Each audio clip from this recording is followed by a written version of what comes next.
Hello दोस्तों, कोमल कहानी पर आज की कहानी रविंद्रनाथ ठाकुर जी द्वारा लिखी हुई उन्हीं की बचपन की एक कहानी है, आजाद पक्षी। तो चलो सुनते हैं कहानी। हमारा घर बहुत बड़ा था। आसपास के घर भी बड़े बड़े थे।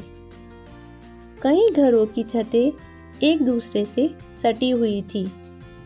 मोहल्ले के लड़के वहां पतंग उड़ाते थे। रंग बिरंगी पतंगें उड़ती हुई बहुत अच्छी लगती थी। पतंगों के साथ साथ उड़ते पक्षी मुझे बहुत अच्छे लगते। कई बार तो समूह के समूह उड़ते दिखाई देते। ऐसा लगता मानो पक्षी हमारी पतंगों के साथ मुकाबला कर रहे हैं कि कौन ऊंचा उड़ता है। उन दिनों लोगों को घरों में पक्षी पालने का बहुत शौक था। हर घर के बरामदे में कई कई पिंजरे लटके रहते। रंग बिरंगी चिड़िया बंद पिंजरों में चीखती चिल्लाती, पंख फड़फड़ाती रहती। उनकी आवाजों से मेरा मन दुखी हो जाता। मुझे नीले आकाश में उड़ते हुए पक्षी ही अच्छे लगते थे। एक बार मेरी छोटी भाभी को भी अपनी सहेलियों की देखा देखी चिड़िया पालने का शौक हुआ। वे कई दिनों से कुछ पक्षी लाने की बात कर रही थी। मेरे कानों में भी भनक पड़ी। मैंने भाभी से विनती की, वे पक्षियों को न लाए। पिंजरे में कैद पक्षी अच्छे नहीं लगते। मैं उन दिनों 8-9 वर्ष का बालक ही था। मेरी बात कौन सुनता भला। भाभी 4 रंग बिरंगी चिड़िया और एक नया पिंजरा घर ले आई।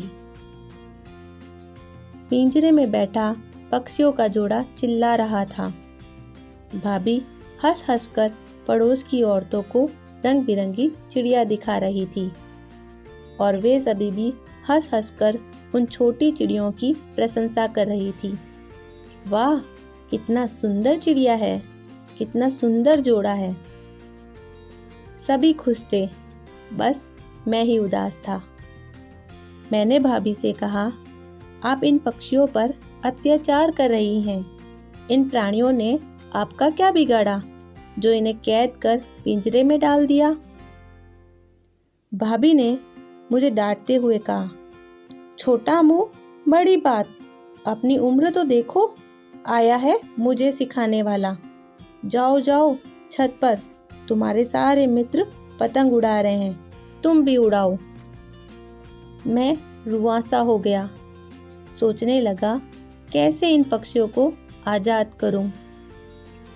एक दिन मुझे मौका मिल गया। भाभी अपनी सहेलियों के साथ नाटक देखने गई। मैं उनके कमरे से होकर बरामदे में गया। पिंजरे का दरवाजा खोला। पक्षी सहम गए। मैंने उन्हें पकड़ा और बरामदे से बाहर उड़ा दिया।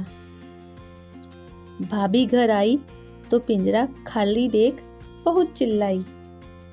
खुद तो गुस्सा किया ही, परिवार के अन्य लोगों से भी मेरी शिकायत की। सबको मेरा ये काम अनुचित लगा। सब ने मुझे बहुत डांटा।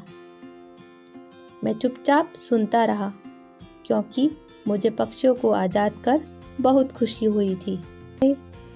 काश मैं उन पक्षियों को भी निकाल पाता जो अन्य लोगों के घरों के बरामदों में लटके पिंजरों में बंद थे। तो दोस्तों, यह थी आज की कहानी। मुझे आशा है आपको यह कहानी पसंद आई होगी। ऐसे ही हर रोज एक नई कहानी सुनने के लिए सब्सक्राइब करें कोमल कहानी को। तो चलो मिलते हैं फिर एक नई कहानी के साथ।